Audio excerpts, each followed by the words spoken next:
Clear Voices of Hope is a powerful collection of voices from For the Love of Cups Clear Pathways program dedicated to raising awareness about the realities of dense breast tissue and breast cancer. Through honest conversations and personal stories, we amplify the voices of women who have faced these challenges firsthand, sharing their journeys, fears, triumphs, and lessons learned along the way. Each episode brings you closer to the lived experiences of survivors, advocates, and caregivers, while also featuring leading experts in breast health and women's health. Together, we break down the barriers, provide vital education, and empower listeners to make informed decisions about their own breast health. Whether you're navigating your own diagnosis, supporting a loved one, or passionate about women's health equity, Clear Voices of Hope is your source for real stories, reliable information, and a supportive community. Join us as we shine a light on the path to early detection, better care, and hope for every woman. Welcome, everybody. I am so happy and honored and proud to be here with Leslie Faris Yerger. She is the CEO and founder of My Density Matters. And if you've been following me for a while, you know that breast density is a passion of mine. It has been since I got diagnosed 12 years ago. And Leslie Faris Yerger, I stumbled upon her website like many years ago. And I know we've both been doing this work for a long time, side by side, but had never actually crossed paths. And I cannot believe it actually took this long for us to connect, but I'm so glad we did. We found ourselves on the same advocacy committee that ended up going to Washington, D.C. together last week to do some work for the Early Breast Cancer Detection Coalition that we have both joined. And we can talk more about that at another point in time. And you can check my socials for all the details. And I'll definitely leave more information about that in the show notes and how you can support that work. But I really want to dive into conversation here with Leslie. She has so much experience in this arena of advocacy, but also as a survivor, much like myself. She started this work based on her own experience. And I really, really want you to tune in, open up your heart, and listen to what she has to say. It's a really incredible story and journey. And I think you're going to really be glad that you tuned in and stay here. I'm going to let Leslie introduce herself and how she came to this work, which I know is like a very long, open-ended question, but I'll first let you say hello and then introduce yourself, and then we'll dive into it. Well, first of all, thank you, Lisa, so much for having me today. I'm honored to be on your podcast and to speak with you about the topic that we're both so incredibly passionate about, breast density. And so, yeah, again, Leslie Faris Yerger, I'm CEO and founder of My Density Matters. And we empower women to find out their breast density and learn their additional screening options and advocate for themselves, because that's what we have to do. And honestly, I wish I had known that years and years ago, because about 7.5 years ago now, I was diagnosed with stage 4 breast cancer, 2 months after an all-clear mammogram and ultrasound. And it was the absolute shock of my life. I had absolutely no idea that I had metastatic breast cancer. And of course, that a diagnosis like that changes everything. And so I don't want my story to become anyone else's story. And that's really just the basic gut reason why I do what I do, why I founded My Density Matters, and why I want this information to women everywhere so that they have the opportunity to, with knowledge, advocate for themselves if they have dense breasts, like I never got the chance to do. Right. There's so many things I want to get into that I just have chills though, hearing you tell that story. And I know your story, and yet it's unbelievable to hear and chilling, quite literally, to hear that 2 months after a clear mammogram, you're told you have stage 4. This is metastatic. This is supposedly incurable, right? I don't know what terminology is being used today, right? But you can be treated, right? Yes. But you Treatable will be but not treated. curable Right. is kind of what people say. Right. So Mm. you will be on treatment for the rest of your life. Right. And thank God you are still here to tell your story. Um, but how that happens 2 months after a clear mammogram, I'm curious what happened in those 2 months. Like how did you go from walking away to this appointment to finding this out? Well, I was doing my normal, just yearly stuff, like you get your mammogram, you get a blood test, you go, you do your yearly physical, and I was just going along with the norm, really. Um, so I got the mammogram and they called me back and they said, no issues, but we'd like you to come in for a screening ultrasound. So I said, okay, fine. So we did that. And then I got that phone call that said, all clear, see you next year. So then, a couple months later, I'm at my routine doctor's appointment, and the doctor said, you're newly menopausal, completely through that. So let's get a baseline bone density scan, DEXA scan.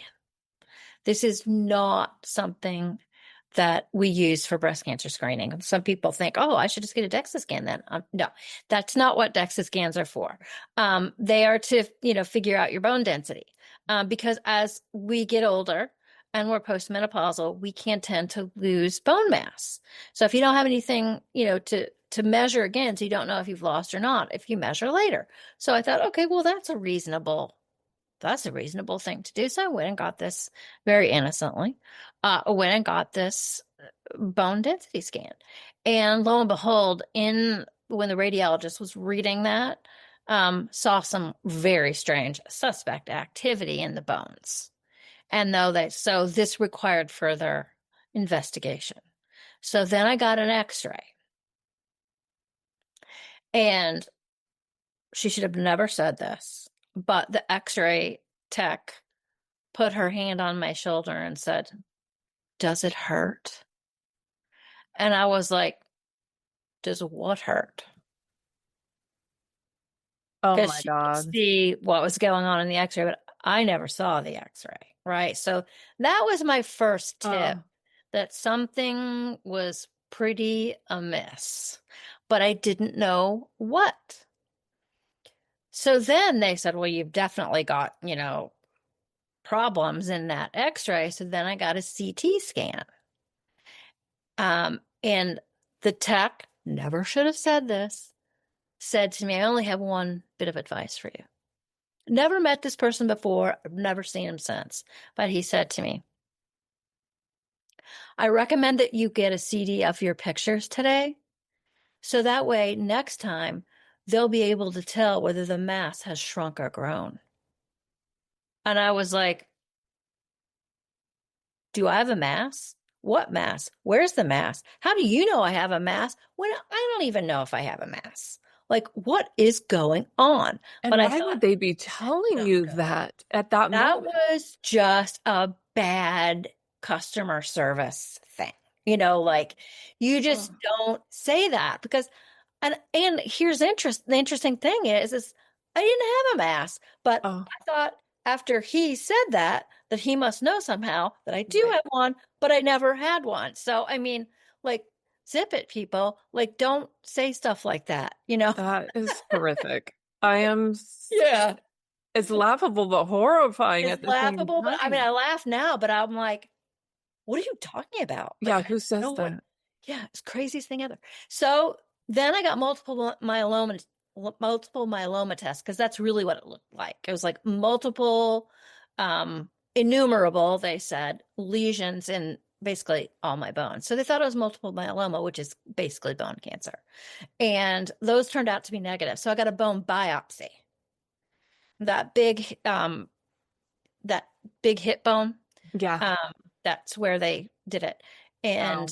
so that came back metastatic breast cancer. And then they told me what I had. And I said, how can this be? Right? I just got a all clear mammogram and ultrasound. Well, sometimes they said cancer can be really small and still metastasize. So I thought, Hmm. Am I buying this? I don't know. I don't feel like things are right. I don't understand. Something's off. I don't get it. Okay. Yeah.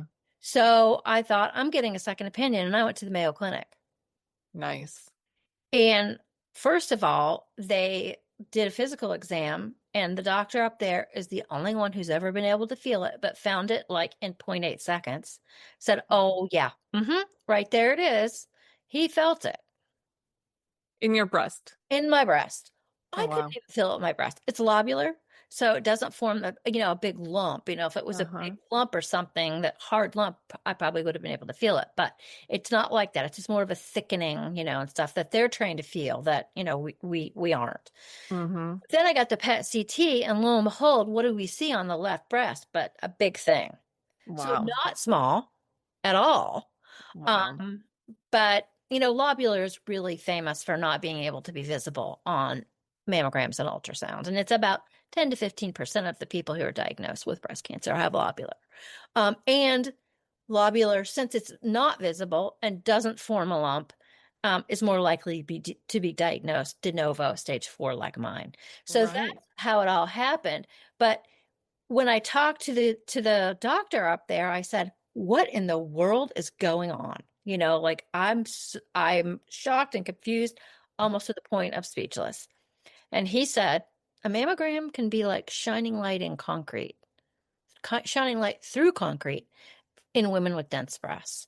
And I was like, so then I started to study dense breasts, and I figured out, hey, I'm not the only one here. This happens to a lot of people, and it's happening to way too many people. And nobody was talking about it back then, and nobody was doing anything about it. And I'm like, how is it that women are going through life not knowing about this? This is insane. And so my mission was born. Yeah. And I didn't know how long I would have. I didn't know how big it would get. I didn't know anything really, except Mhm. that I knew that I had to form an entity that could help me get this out into the public. And Yeah. so here we are about 4 years later. Yeah. And we have grown, but still a lot of people don't know. So there's a lot of work left to do. Oh, absolutely. I mean, my experience was very similar. It was, over 10 years ago though, and definitely I think Nancy, why am I drawing a blank? Nancy Capello was the only person talking about it then. Just her on her own out there trying to go state by state in the US to try and change some laws. And her big dream was to get that final bill passed for the federal mandate, which only became effective very, very recently. And so we see how slowly this information moves. And like you, I was really horrified to learn what I didn't know, especially when it came to dense breast tissue. Yeah. I've shared this before. My mom is a two-time survivor of breast cancer.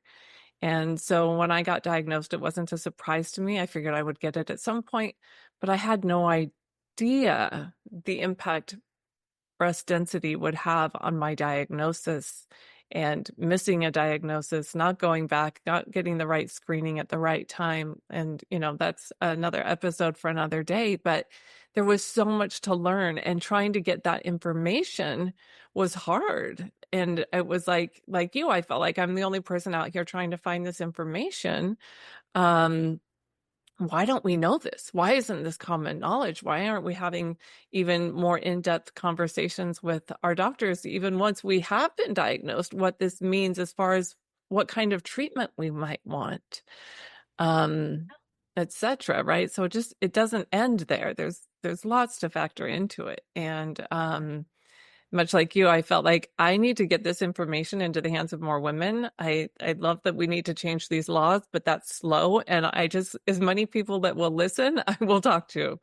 And I also formed an entity just for that very reason. I needed something to be able to hold that information for me so that I could do that work. Yeah. Well, I mean, we both have formed, entities to do this.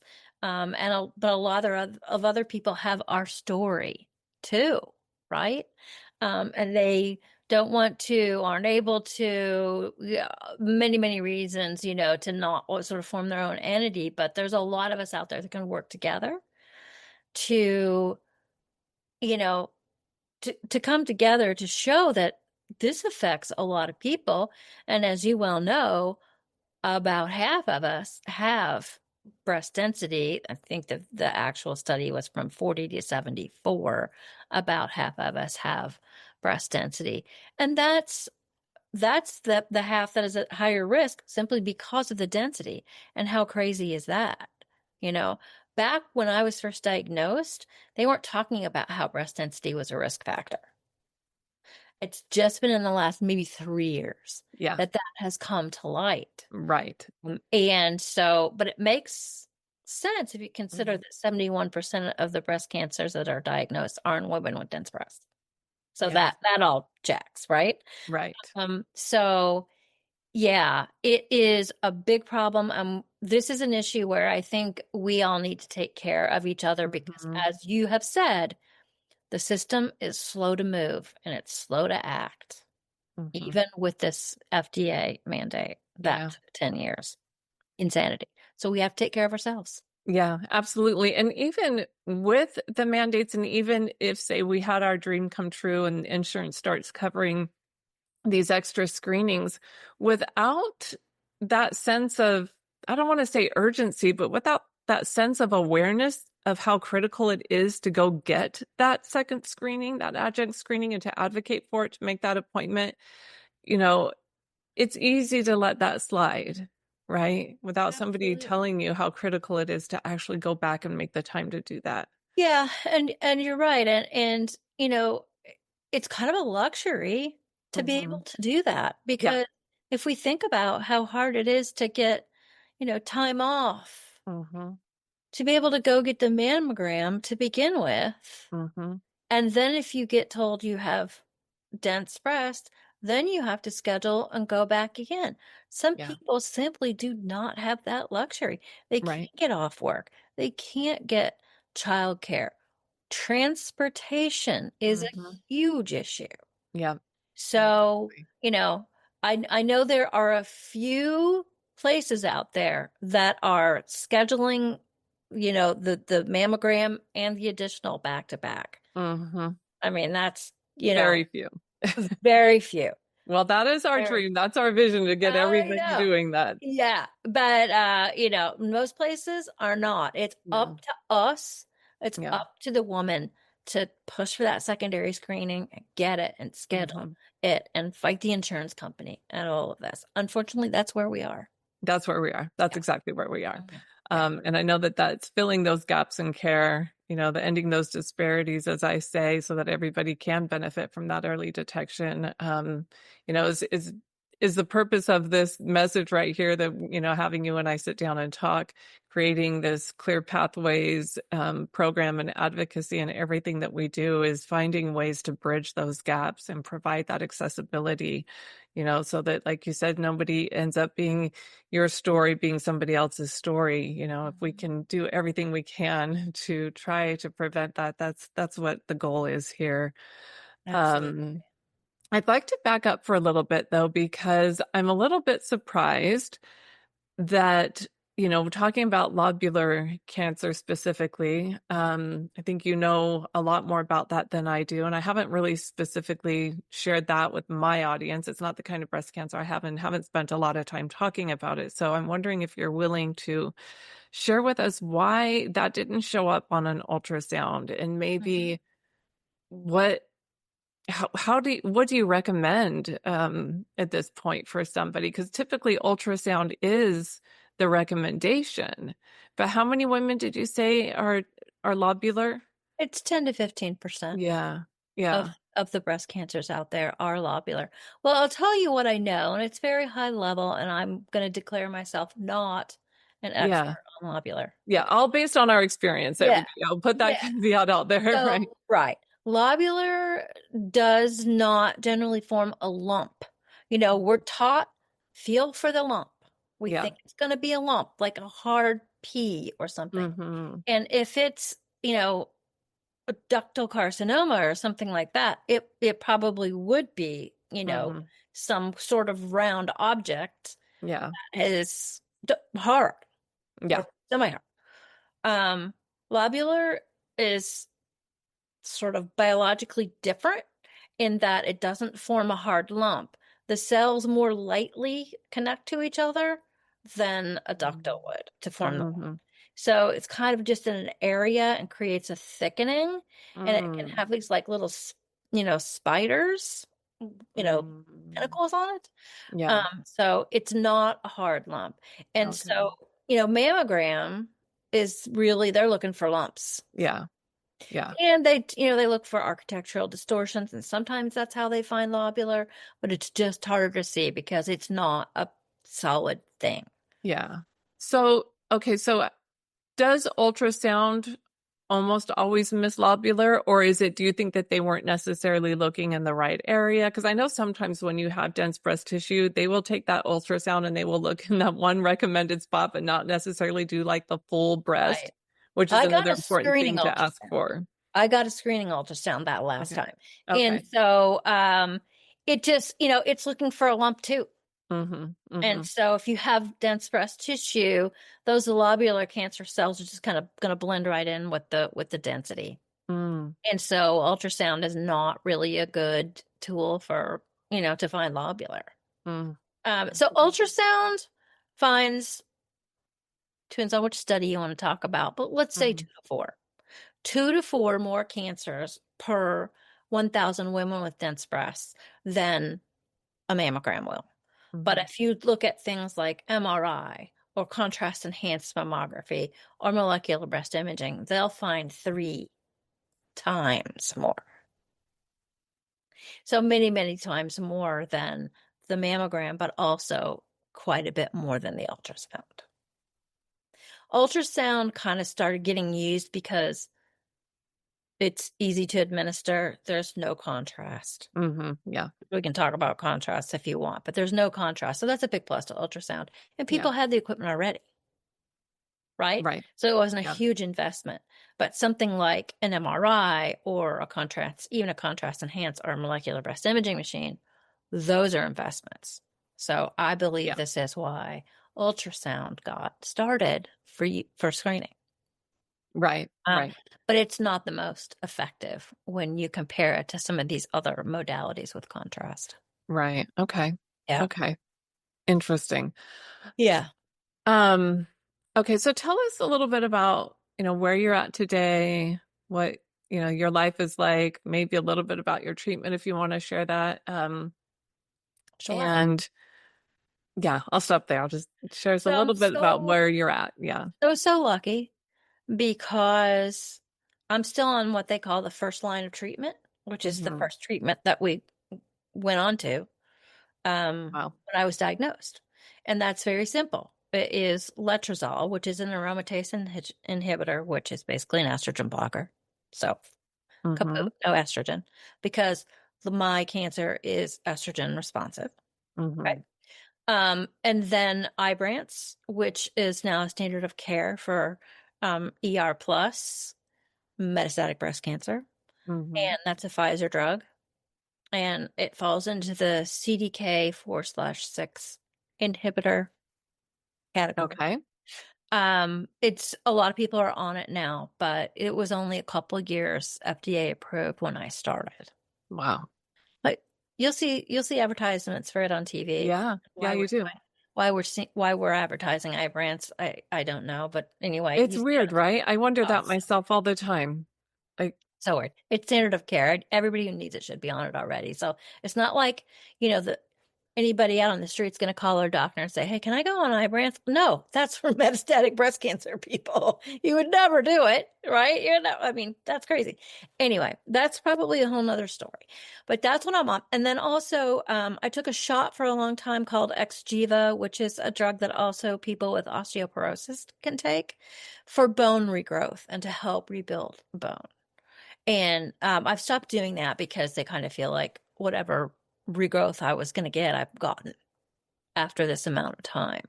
So that's what I do. And it has continued to work. I go get a PET CT every 6 months. And it always comes back that they don't see any activity. That's remarkable. And we don't know. I mean, I was talking to our mutual friend, Sally Wolf, about this, and kind of, she's kind of in the same position I am Yeah. with the drug and how long and everything. And no one really knows what the long-term effects are. Like, what if we went off? Like, what if our bodies could no longer tolerate this drug? What would we do? What would happen? Right. Like what would happen? Would it just not recur? I mean, has it killed the cancer? And we don't really know that. Would it come back with a vengeance? No one knows. Nobody knows. Nobody knows. So because it's a new drug, it hasn't, like you Yeah. can't do long-term studies on something that's new.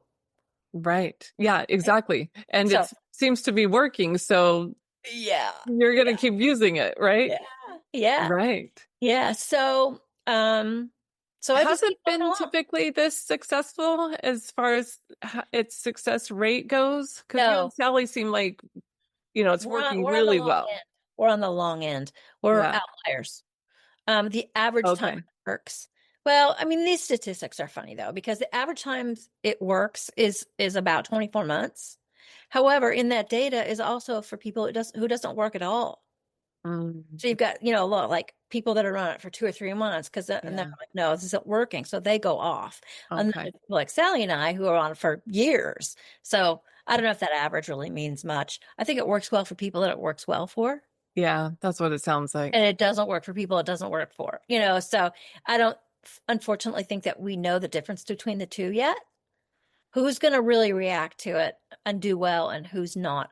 What are the characteristics of both of those people so Yeah. that we know better what to give people? Has Yes. all yet to come. Yeah. Those are the magic questions. Yeah. Right. I love that. um but anyway, so I just continue my life and I keep doing that, and it's really not too bad. It does take down the white cell count. So supposedly we're immunocompromised, but I'm telling you what, I don't get sick at all. I haven't been sick one time. I've had COVID twice, so has everybody else. And that's it. I don't get colds, I don't get infections, nothing like that. But I never did either, though. I never did have all those things. Even when I was much younger, when I didn't have breast cancer. So I don't Yeah. know. Yeah. I don't know what to say except No, it's wonderful. knock on wood and keep going. Yeah. Um, and so, I spend almost every day working on my density matters to try to get the word out. That's Hmm. what I do. That's how I spend my time. Yeah. I'm not even sure at this point that I know how to not do that. Right. Okay. You've given me chills so many times during this conversation because that is exactly how I feel. I tell people like I can't sleep at night if I know what I know and I don't do my best to share it. Yeah. Like I there's no way I could not do this. Like it just Yeah. yeah, Yeah. we are lifetime advocates. Like that's just Yeah. what we're going to be doing. Right. Yeah. And so, it's grown, it's gotten bigger, and now it's, the biggest problem that we have is managing the growth. And Hmm. so, that's always something to think about and figure out and manage. But yeah, that's what I do. Mm. That's That's what I do and why I do it. it's powerful. It's wonderful. And no doubt you'll never even know how many women you've affected, right? And Right. that's kind of the beauty of the work that maybe we will never know how many people were Right. impacted, lives were saved, women felt Right. more empowered, more informed, more supported, you Yeah. name it, from every level of experience on this journey. Yeah. Um, And we knew that though, right? We knew that we mhm. were never going to really know the impact Yeah, yeah, because, when somebody hears your message tangentially through someone else, some other way, yeah, and then they go get what they need and something is found and it saves their life. That's circling back all the way back around to the work that we do every day is most likely not going to happen, yeah, right? yep. But we just have to know that it's out there. Right, exactly. Encourage those conversations. That's just it. You've got to have those conversations at your dinner table with your girlfriends. It's us taking care of you. Sorry, it's Yeah. us taking care of each other, making sure that we do get to those appointments, that we do get each other there, we watch each other's kids, or whatever we have to do to make sure that we check in with each other and have these conversations and share this experience. Absolutely. I'm grateful my mom shared her story with me. I would have had a very different outcome if she hadn't. And I know that a lot of people don't have that, or even if they do, sometimes their family just doesn't talk about these things. They don't have conversations around this. They may have said, oh, I had somebody in my family that had breast cancer, but we didn't talk about it. It was, in hushed tones, it's the C Yeah, word, those were you lady whisper it. troubles. My Hmm? my parents' friends used to call those lady. She's got lady troubles. Oh, right. Yes. Yeah, lady Wow. troubles. Yes. You know, Oh, that's no, ridiculous. it's true. Yeah. I think that still exists out there too, right? Oh, it sure does. And Yeah. it's different in each culture Yeah. sometimes. So yeah, there's a lot of nuances there. Yeah, exactly. There really are. So, Mhm. we never know who's just tuning in, who doesn't have an opportunity to have those conversations or how to start them. So That's just right. start them. That's all I could say is just start having them. Mhm. Just have the awkward moment and start the conversation. Okay, I would love to know if you have a message or what you would recommend or what advice you would give to somebody who's just going in for that routine screening and doesn't know where to start or what to say or what to advocate for. Definitely. The first thing that I would tell someone to do is to get that mammogram as soon as they can.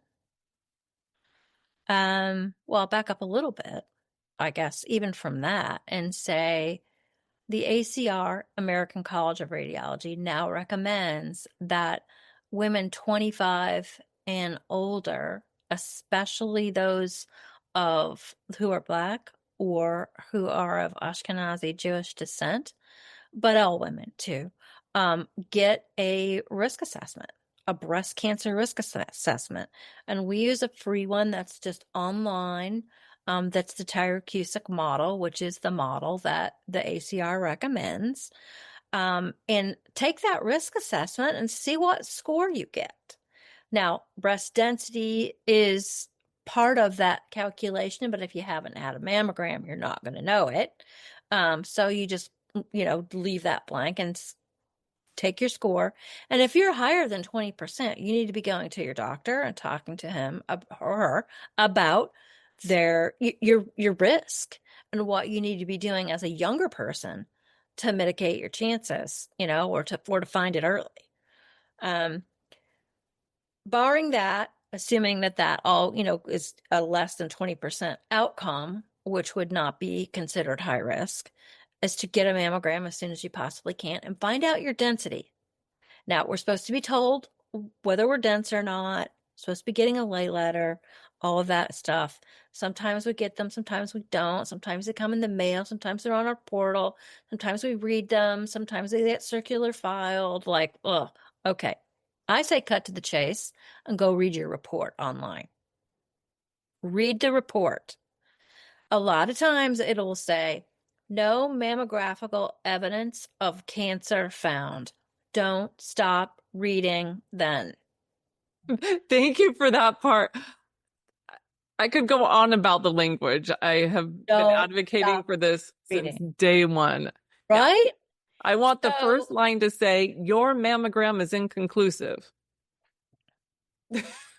If you Right? have dense breasts, Right. yes, it is. Right. But they're That's all not I going to wanted say to that. say. No, it does. It's not going to say, right? Because they say no medical evidence of cancer seen or something.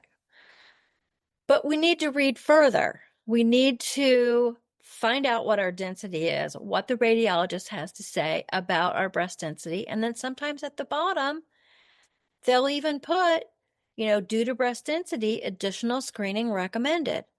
Who reads at the bottom? It's always at the No bottom. one. It's way too far down. No one. Yeah. No one looks at the bottom. We have to look at the bottom, right? Yeah. Is It even used to even be on the back of the letter after they gave you nutritional recommendations for breast health. I've seen that before. Here's what you can eat to keep yourself well and healthy. Oh, by the way, on the back of this letter, After you eat your fruits and veggies, maybe go get an ultrasound. I don't know. It was so bad. Yeah. So that's the first thing that I would say. Get the risk assessment if you're 25 and older. Follow up on that.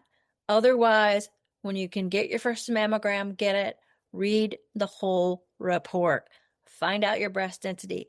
And if you are dense, then start to advocate for yourself for additional screening. Because as we know, somebody with extremely dense breast is 4 to 6 more times more likely to get breast cancer than somebody who has almost no density to start with. Right. So there's your risk, right? Right. That's in And also, addition to it not being found. oh, yeah, right. Yeah. It's the risk, and there's a 50% chance it's not going to be found anyway. Yeah. Those aren't good odds, No. right?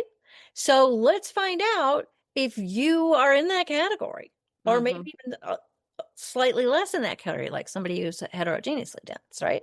Right. And start to take action and advocate for yourself. That's just the bottom line. Yeah. And if you are getting what's the word I want to use? Patronized or dismissed, time to look around. Because this is not something to be dismissed about. There's somebody who will give you what you need. You just have to find them. Yeah, you'll just have to keep asking till you get the answer you want. That's Right. absolutely the truth. You know your body best. Yeah. And no one's going to take care of your body like you are going to and should. So we have to do it. Yeah, absolutely. Oh my goodness. I'm so grateful for you. I could spend so much time with you. We'll probably have to have another conversation another day, just to check in with each other and, share what you're up to. But before we close today, I would just love if there's anything else you feel compelled to share. And then absolutely tell us a little bit about what My Density Matters is doing today and, how people can find you and all those good things. At My Density Matters, we try to keep it simple.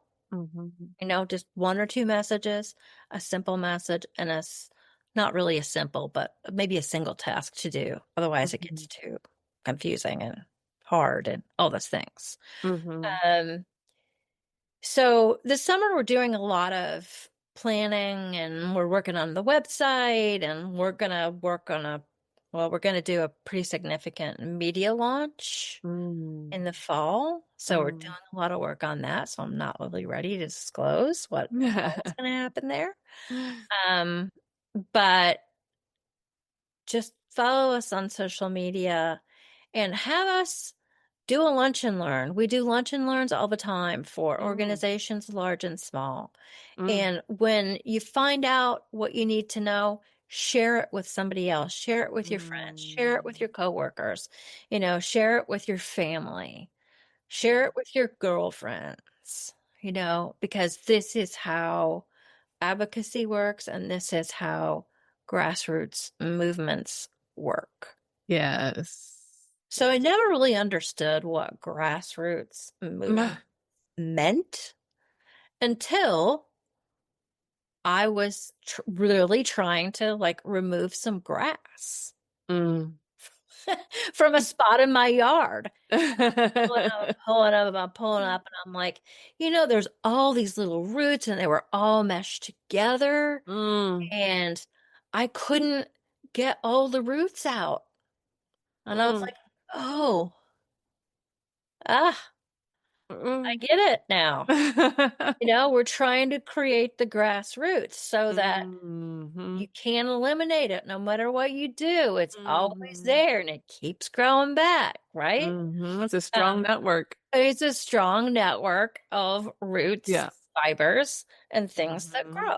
Yeah. So I'm like, okay, all right.